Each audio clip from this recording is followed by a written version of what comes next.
alhamdulillah hari ini kita bisa berkumpul lagi, kita bisa live lagi. Tentunya kita akan membahas sesuatu yang memang perlu dibahas sebetulnya.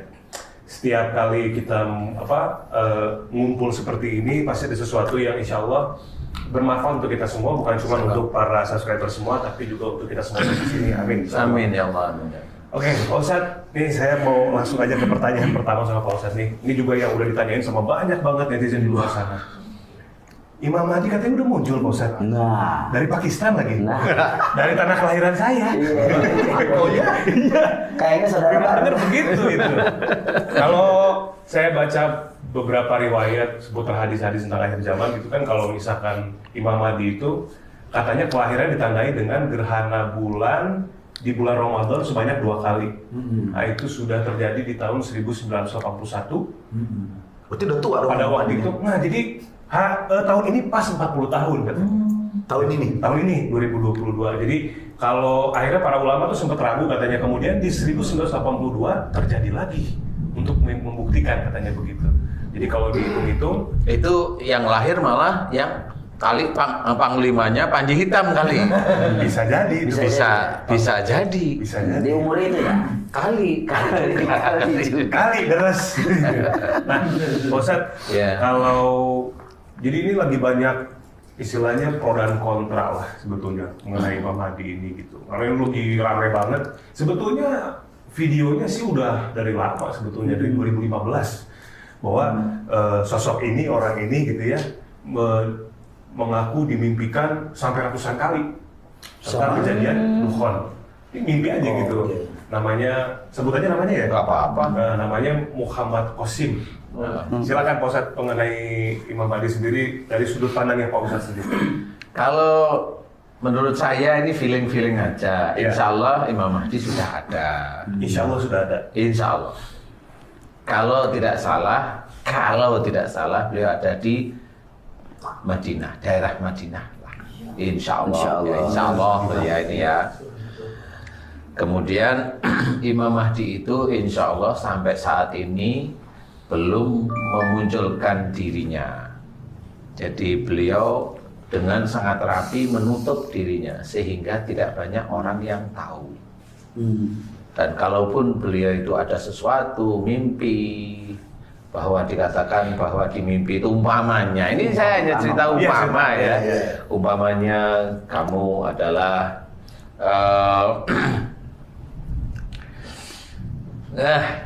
umpamanya kamu adalah ahlul bait umpamanya. Biasanya orang-orang yang seperti itu selalu menolak. Dia selalu tidak yakin terhadap dirinya. Jadi orang-orang yang biasanya menyimpan iman, menyimpan ketakwaan itu begitu rapi sehingga dia untuk mau mengakui bahwa dia adalah ahlul bait untuk besok itu yang akan diinikan di Mekah di depan Ka'bah di baiat itu, dia selalu mencoba untuk menolak. Tapi pada waktunya nanti tidak bisa menolak, insya Allah seperti itu. Cuma saat ini menurut feeling, ini feeling aja sih, lewat Google aja kan bisa dicari ya. Insya Allah sudah ada. Umurnya ya hampir 40 lah. Hampir 40. Hampir 40. Nah, Pak Ustadz, kemudian yang akhirnya menjadikan beliau itu membuka bahwa beliau itu Imam Mahdi, apa dari orang yang melihat ciri-cirinya atau dari beliau sendiri itu seperti apa itu, Pak Ustadz? Kalau saya di satu titik aja, satu sisi.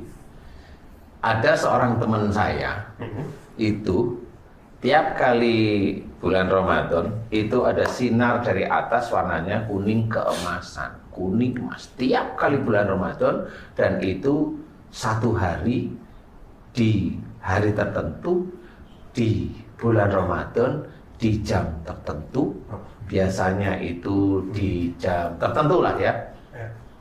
Dia amati sinar itu turun dan turunnya di Madinah. Nah, sehingga selalu turun ke Madinah. Selalu turun di situ gitu. Dan teman saya itu cerita kayaknya umurnya sekitar 30-an, naik dikit gitu. Dan dia kalau sinar itu tiba ke dia itu, katanya waktu itu sholat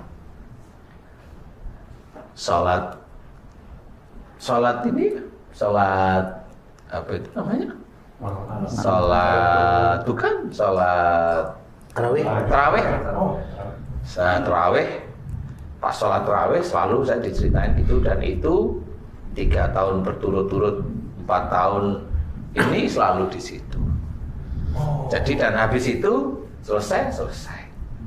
Nah itu dicirikan kayaknya itu, karena siapa yang bisa menerima satu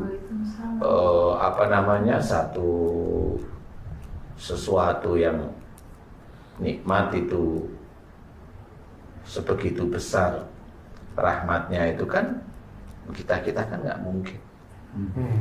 Kita itu nggak mungkin. Tapi kalau di antara kita ada yang mengaku mendapatkan, ya nggak apa-apa, kita lihat aja yang mengaku mendapatkan itu akhlaknya bagaimana, ibadahnya bagaimana, ketauhidannya bagaimana, kan seperti itu ya. Dalam keseharian bagaimana, seperti itu kita lihat. Jadi disitulah yang menjadikan saya berpikir, dari cerita teman saya itu saya berpikir, insya Allah kalau saya nggak salah, itulah Imam Mahdi menurut perkiraan saya. Kalau salah ya jangan salahkan saya. Kalau ini nggak mimpi, ya.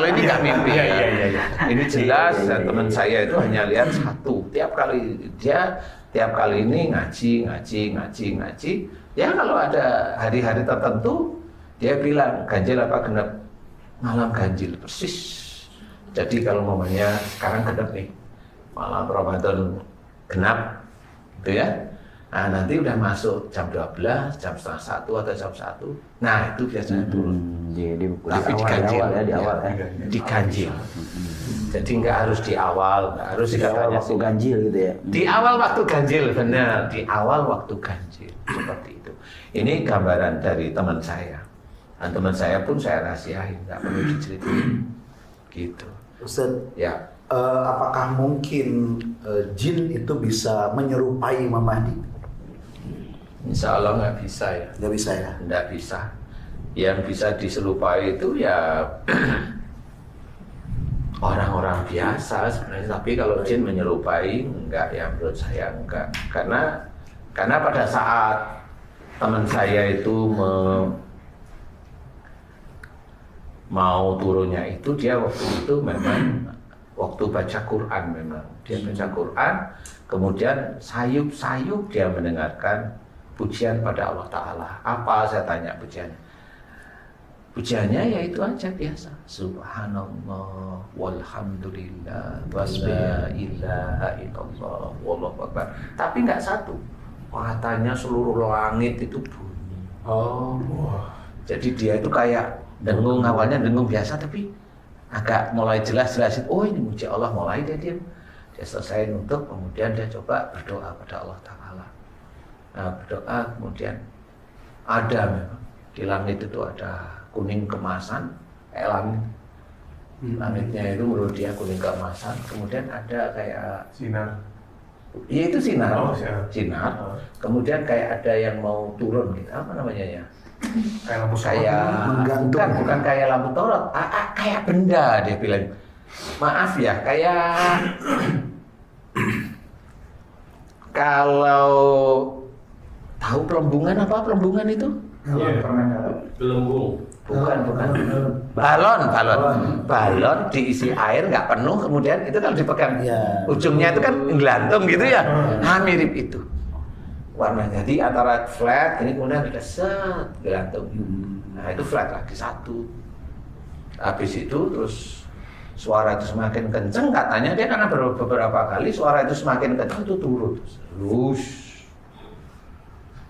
Dan kalau dia bilang itu bukan sinar menurut dia, itu kayak emas 24 karat kalau dia bilang gitu. Yang menggelantung gitu. Yang akhirnya turun itu. Cahayanya kuning berarti gitu. Iya, bukan cahaya, iya emas saja turun. Adanya di bulan Ramadan setiap selama ini ya yang saya dengar dia selalu bilang awal ganjil kalau Awal tadi Ustaz ganjil, bilang itu. awal waktu ganjil. Tapi bukan awal Ramadan ya? Iya, Awal jadi waktu. berarti 10 hari terakhir. Wallahu alam, saya masih lupa. Kalau ini ngukurnya jadi setiap jam 12 nih ke jam 1 jam setengah 2 Nah, berarti itu awal mulai ya. ganjil gitu. Jadi kayak mulai awal waktu ganjil. Kalau di tanggal yang ganjil. 10-nya saya lupa ya, saya harus tanya lagi. Nah, berarti ini juga sosok yang ini sebetulnya Pak Ustadz yang lagi ramai diperbincangkan itu sebetulnya dia juga tidak mengaku bahwa dia itu sebetulnya Imam Mahdi. Dia hanya menceritakan bahwa dia bermimpi. Mimpinya seperti itu. Mimpinya itu tentang duhon tuh saya lupa ya, ada yang 500 sama yang 300 kali dia bermimpi. Tentang duhon. Tentang duhon. Beneran tuh mimpinya. Sampai segitu banyak akhirnya dia mulai. Itu subscribernya Gimana Pak Ustadz? itu subscriber apa mimpi? Viewer ya. Tapi secara logika kalau memang dia mimpinya sampai 1000 kali berarti kan 1000 malam ya. 500 dan 300. Jadi ada beda nih. Ada yang satu tentang A 500, tentang B 300 kali. Nah, akhirnya dia memberanikan diri untuk Itu yang apa? Yang ada duhon dan apa saya lupa. Pokoknya ada 2 hal aja yang dimimpikan itu. Sudah sekian banyak. Dan dia pun sebetulnya tidak ingin disebut sebagai Imam Mahdi. Cuma akhirnya orang-orang yang mendengarkan mimpinya menyimpulkan bahwa beliau sosok itu adalah Imam Mahdi. Dan banyak banget sekarang orang-orang yang udah pindah ke Pakistan, beli tanah di sana menjadi pengikutnya. Ini bisa jadi terlepas dari ini ya, esensi terlepas dari bener enggaknya tentang berita Imam Mahdi menurut si Muhammad Qasim ini, tapi kita harus kasih penjelasan esensi dari Imam Mahdi ini, kebenaran yang pasti akan turun dan tentu apa yang harus diambil hikmah Ustadz buat kita semua nih. Apakah ini bagian dari orang yang hanya apa ini sudah menyampaikan tanda-tanda aja? apa pertama ini perintah Allah atau kedua ini sudah tanda-tanda akhir zaman atau kenampakan itu memang betul dinampakkan dengan izin Allah sehingganya ini menjadi min ayatilah daripada ketentuan dan kebesaran Allah Subhanahu wa taala. Bagaimana menyikapi esensi ini Ustaz? Jadi kalau saya melihatnya gini, tanda ini memang ini kan dari teman saya satu, teman saya yang lain ini ceritanya beda. Yang satu itu kesannya kayaknya memang sesuatu yang berdasar Islami yang tadi gitu ya, karena dengan apa namanya pujian kepada Allah Ta'ala itu kan kelihatan Islami ya. Yang satu ada beda lagi teman saya nih. Teman saya menceritakan dia itu sering dihilangkan oleh satu kerajaan jin. Dia selalu dihilangkan. Dia selalu diajak untuk di kerajaan itu. Itu teman saya selalu lihat, karena itu teman saya itu kan hafal WA-nya, saya hafal. Saya kalau lihat WA dia, orang normal kan WA biasanya WA kemana-kemana itu kan biasanya ada jejak digital dia itu ber-WA. ada di mana? Ya, itu kayak contoh saya kasih tahu namanya. Teman saya itu dari bulan Juli sampai sekarang ini, itu WA-nya tetap bulan Juli terakhir dia mau pergi. Dia mau pergi dan dia minta doa mudah-mudahan diberi keselamatan sama Allah Ta'ala. Karena dia diomongin saya mau ditarik ke dunianya salah satu kerajaan dari raja-raja yang moksa. Nah, dia udah bertahun-tahun seperti itu. Ya, ini yang terakhir dari Juli sampai sekarang ini belum keluar. Karena WA-nya saya lihat tanggalnya itu tepat. Masih sama. Jadi dia belum pernah muncul. Nah, menurut teman saya yang itu, dia itu selalu kalau cerita sama saya begini, bos gitu. Kalau sama saya itu bos gitu dia. Bos jangkrik bos. Bos jangkrik bos. Ini mah nyogok itu ya. Jadi dia selalu cerita, bos gini bos, saya itu heran. Saya itu di kerajaannya mereka itu ketemu sama Prabu Brawijaya, ketemu sama Ratu Sima di Jawa Tengah, ketemu sama Prabu Siliwangi, ketemu sama Budawaka, Brahma Gandhi, ketemu sama yang menjaga di Galuh Pakuan. Sebentar, yang menjaga namanya Sabdo Palo. Dewi Dewi Sekar Arum namanya. Galuh Pakuan ya maksudnya? Galuh Pakuan dia Galuh cerita. Pakuan berarti Tasik ya. Iya di Bogor. Nah itu banyak lagi, termasuk yang lain-lain. Nah itu ada satu makhluk yang sama-sama moksa. Nah itu dia ngomong, cewek. Namanya sampai sekarang dia itu bertanya, kenapa orang itu ada di sini, di Jawa. Namanya Ratu Bilqis. Nah, Ratu Bilqis ini itu selalu bertanya sama teman saya, kamu tahu nggak ada urutan-urutan dari cucu cicitnya Nabi yang di sini? Ditanya sama teman saya, dia tertanya sama teman saya nggak ngerti. Di sini tuh di dunia. Di sini tuh di negeri kita ini. Di Indonesia. Gitu. Dari Nabi dari mana? Gitu loh. Nah, silsilahnya Nabi dari Palestina. Oh, bukan Rasul Muhammad, bukan. Palestina itu yang dicari. Dan ini teman saya kalau pas muncul selalu tanya, emang kenal bos? Kenal nanti. Ya begitu aja kalau saya. Tapi teman saya itu selalu cerita, kerajaan yang moksa ini sudah bersatu. Raja-raja ini sering apa namanya diskusi atau itu musyawarah itu selalu ngomong akhir zaman ini sudah dekat, sudah sampai. Sebentar lagi kalau menurut dia orang Arab yang disebut penyatu umat Islam itu akan muncul. Nah itu kerajaan jin, raja jin yang moksa itu sudah mulai ngomong seperti pakai bahasa mereka ya. Pakai bahasa orang sini Arab, ya. Orang Arab, dia bilang orang Arab jelas sekali. Yang ditunggu itu akan muncul. Jadi itu menurut teman saya satu itu selalu begitu. Kalau muncul itu, bos kenal nggak sama cucu cicit dari salah satu nabi yang di Palestina, pokoknya daerah Israel lah. Iya. Mana saya kenal saya itu Ustaz Asep, Ustaz Hafid, Haji Hasan, Mas Bobi itu Pakistan, bukan dari Israel, gitu ya. Saya dari Garut Pakuan. Oh iya ya, Hasan namanya. Nah itu selalu begitu dan saya selalu berpikir gitu loh. Emang kenapa?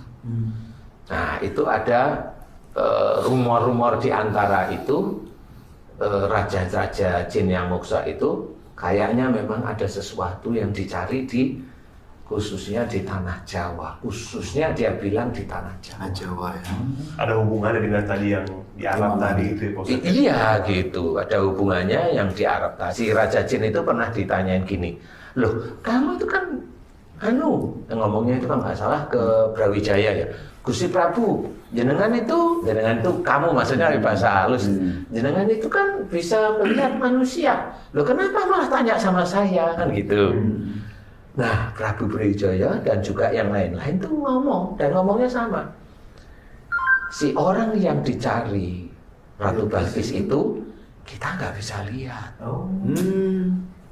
Gitu ceritanya itu. Yang di tanah Jawa ini berarti. Yang di tanah Jawa itu kami nggak bisa lihat. Karena beda alam atau? Bukan, kalau orang-orang tahu. Bisa, ya. Mamanya dia tanya, mamanya itu Ustaz Asep. Iya. Bukan itu saya lihat. Gitu. Orang suci kira-kira seperti itu. Kurang lebih ya begitu. Kalau itu bukan orang suci, gentong suci. Atau air suci itu yang digini-giniin itu. Gitu. Dikepretin. Manusia itu bisa melihat, tapi bangsa jin nggak bisa melihat gitu. Iya, nah ini kebaliknya di situ. Jadi gini, saya sendiri juga mikir nih. Jadi kalau biasanya jin itu kan sama manusia melihat. Nah ini mah enggak. Wong itu ditanyain, disebutin nih orang-orang top yang terkenal di Indonesia ini sama teman saya disebutin si A gitu loh. Mamanya ya, si pejabat A. Itu kelihatan gitu. Ada. Pejabat B, ada itu kelihatan saya dia lagi ini ngomong gitu. Nah, terus dia mau langsung lihat. Dan ini raja-raja memang ada pada musyawarah. Terus dia iseng, Habib itu kelihatan. Habib ini tuh kelihatan tuh, itu dia lagi gini deh gitu. Habib ini kelihatan. Terus yang mana? Lah yang ini. Makanya kamu itu ditarik di sini. Tolong kami dicarikan gitu loh. Lah, ya teman saya kan Tujuannya buat apa ya? ya makanya nanti dirusak Pak. Lahir aja. Waduh, Jadi ini saya ini jangan sampai kelewat ini. Apa tujuan ini? Saya aja pengen tahu. Itu apa namanya apa maksudnya?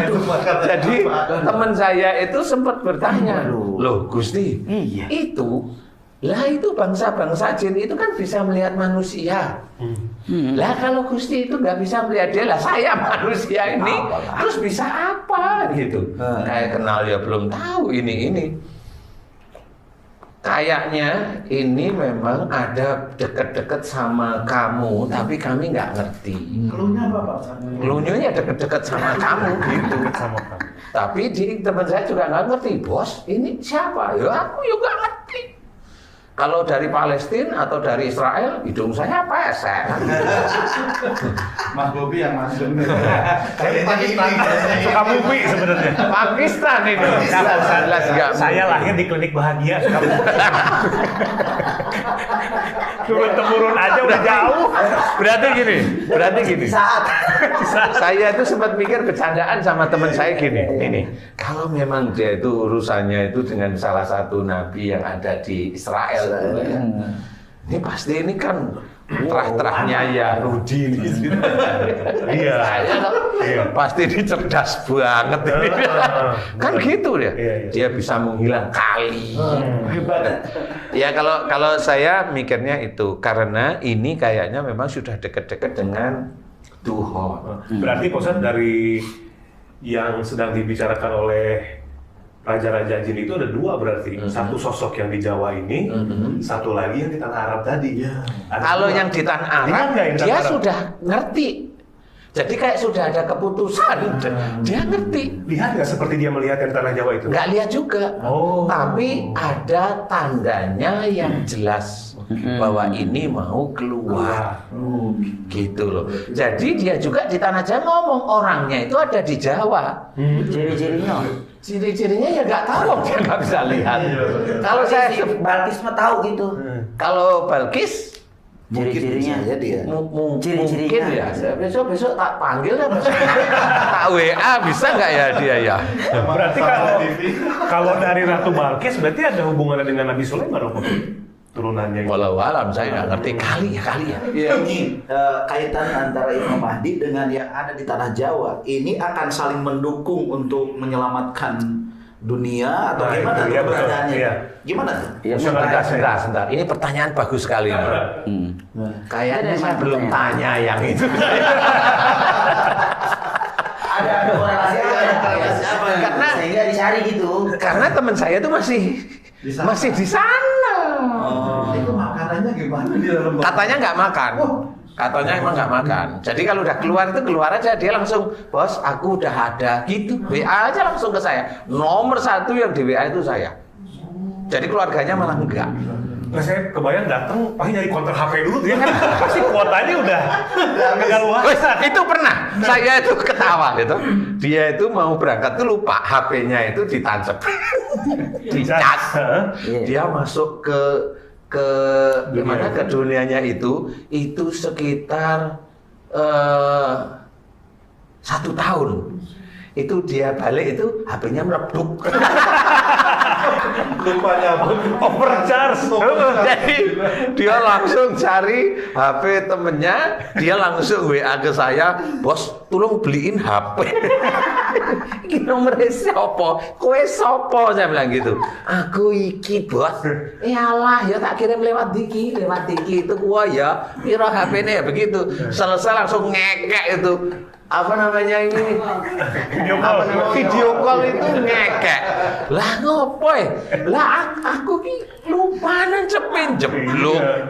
Ya itu sering yang begitu, kalau enggak kadaluarsa. Udah setahun itu kan nomor itu kadaluarsa ya. Berarti di alam Urusan alam hebat ya, urusan alam kita ribet juga. di alam jin itu nggak ada konter HP, berarti nggak ada Android. Pakai telepati pasti. Dia udah masuk lupa balik. Nah, memang kalau hubungan dengan antara yang di Arab dengan Jawa, saya masih belum paham sekali ya Ustaz ya. Jadi saya belum bisa bercerita. Cuma apakah yang namanya Khurasan itu di sebelah timur Arab lah, itu juga nggak tahu ya. Allahu alam sebenarnya ya. Timur itu kan luas. Papua Nugini itu timur juga. Ya, betul. Jadi belum bisa ditunjukin kemana arah itu gitu ya, pasti. Kalau saya umpamanya pura-pura tahu, saya belum cerita juga. Masih dikip ya Pak Ustadz. Masih dikip. Masih Tapi jadi itu nama Gurasan itu apakah nama orang atau nama tempat? Karena yang selama ini kita bacakan tempat. Ya, Iya. yang jelas tempat. Nah, itu tempat. Nah, kalau memang ada orang yang memang dia bergelar Kurasan mamanya, kali dia kali. Kali mamanya Ustaz tapi bilang Al-Kurasan. Nah, itu kali. Kayaknya Al-Qurasan bin Haji Hasan. Jadi kalau kita melihat dari sisi teman saya yang satu, dia tiap kali Ramadan itu dia selalu melihat itu kira-kira sekitar 3 sampai 5 kali itu selalu berturut-turut dia melihat selalu ya. Saya mikirnya kali memang dia diizinkan oleh Allah Ta'ala, tahu menurut saya. Ramadan ini berarti ya sudah terjadinya ya. Kelihatan. Iya. Dan itu pada saat kalau dia itu selalu diizinkan oleh Allah Ta'ala lihat itu selalu sholat apa itu tadi?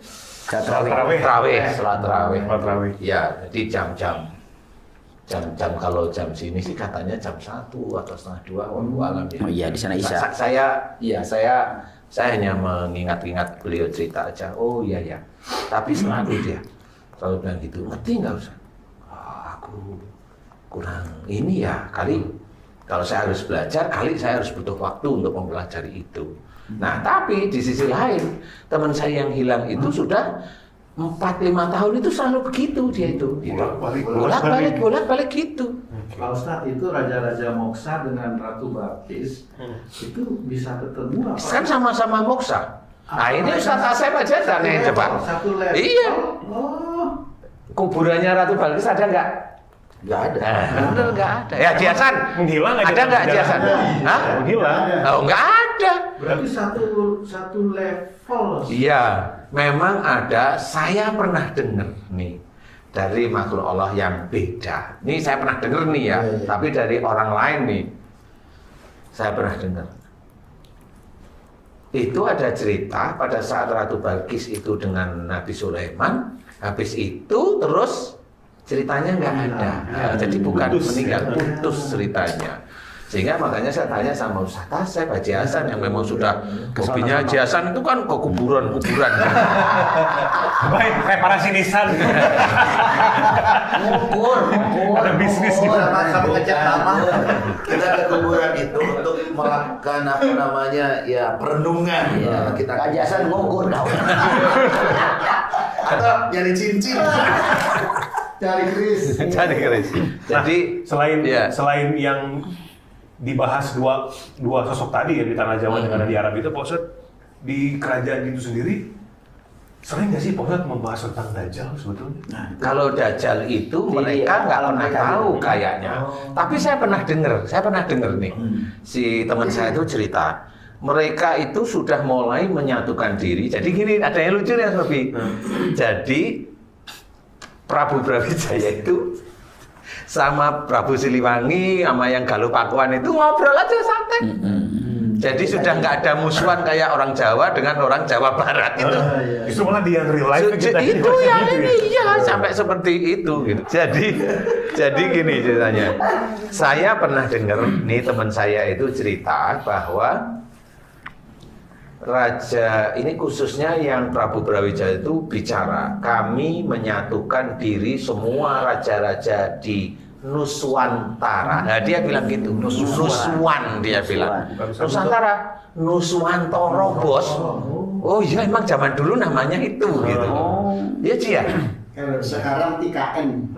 Apa IKN? Ibu kota Nusantara. Harusnya jangan Nusantara, Nuswantara. Nah, itu rada tepat lagi. Jawa apa itu? Iya. Pak? Hah? Untuk apa dikumpulin Pak? Jadi raja-raja ini saya tidak tahu persis. Dia selalu ngomong kami ada di barisan orang yang sampai sekarang kami cari belum ketemu untuk berperang dengan prajuritnya Dajjal. Hanya ngomong gitu itu Prabu Brawijaya itu. Sebentar. Sering ngalahin saja. Nah kan gini, berperang dengan prajurit Dajjal spesifiknya. Berarti bukan dengan Dajjalnya kan? Bukan. Dengan prajuritnya. Iya. Nah, berarti yang Berarti mereka tahu. Berarti Kan mereka tahu. kalau yang melawan Dajjal sendiri kan Nabi Isa insya Allah. Iya, betul Nabi Isa. Yang melawan prajuritnya itu berarti ada dua nih Anak antara buah, anak buah. Al-Mahdi kah atau yang Tanah Jawa tadi, Pak Ustaz? Yang melawan prajuritnya. Tapi kan prajurit Dajjal itu Levelnya kan banyak macam-macam kali. ya. Iya, levelnya banyak. Jadi istilahnya kalau orang di daerah sini yang sudah masuk ke anak buahnya Dajjal ya jadi prajurit Dajjal. Tapi ada prajurit yang memang akan muncul nanti 70.000 anak buah Dajjal yang ada di Nahdlatul kan. Pasukan itu mah ya, itu pasukan siapa? Itu pasukannya Dajjal itu. Nah, itulah yang sulit nanti dikalahkan. Yang 70.000 itu. Iya. Turunlah Imam Mahdi itu ya nanti. Iya. Itu yang sulit itu. Tapi kan Pak Ustadz sering ngalahin Dajjal juga kan? Hah? Pak Ustadz Danu kan sering. Kan anak buahnya. Iya. Kan anak buahnya kan masih bayi, tinggal mutas kan selesai. Masa jin ada bayi? Lah kan yang dulu di Ustadz Asep itu kan Dajjal bayi. Ustaz, pertanyaannya. Ya kalau yang gede ya takut lah saya. Ya. Belum balik dia belum balik. Belum balik. Prajurit belum Dajjal ini. sunat. Prajurit Dajjal ini yang 70.000 tadi Itu prajurit yang asli prajuritnya Dajjal. bukan yang ditumpangi.